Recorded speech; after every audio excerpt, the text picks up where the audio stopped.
एक आदमी बोला, जब यह शुरू होगा तो कोई समझ भी नहीं पाएगा कि हुआ क्या है। एजेंट एक्स ने दिमाग में सब कुछ याद कर लिया, जगहें, टाइमिंग और सबसे जरूरी की लोग। लेकिन उसे पता था वो ये सब एक साथ रॉ को नहीं भेज सकता। एक गलत ट्रांसमिशन बराबर पकड़े जाना। सबसे खतरनाक रात उसी रात उसने बहुत रिस्की तरीके से एक कोडेड पैकेट भेजा। मैसेज छोटा था लेकिन इनफ था। They are ready, multiple targets, time is near. रॉ में हड़कंप मच गया। एक अधिकारी बोला, अब काउंटडाउन शुरू हो चुका है। दूसरे ने कहा, या तो हम अभी चेस बोर्ड पलटेंगे या फिर चेकमेट झेलेंगे। एजेंट एक्स अब दो आंख के बीच फंस चुका था।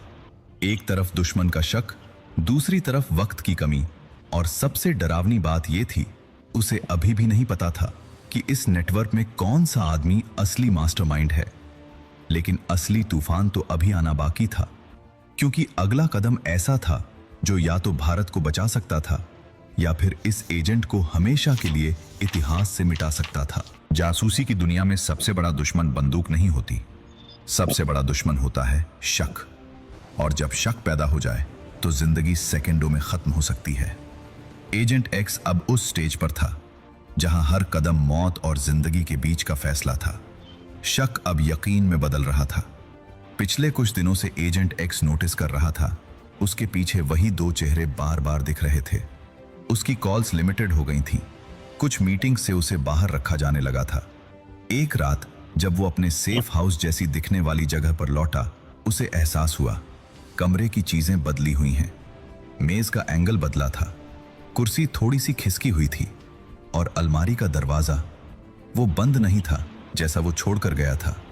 वो समझ गया, दे सर्च्ड माई रूम। मतलब साफ था, वो अब ऑफिशियल सस्पेक्ट बन चुका था, वो आदमी जो सब कुछ बदल देता है।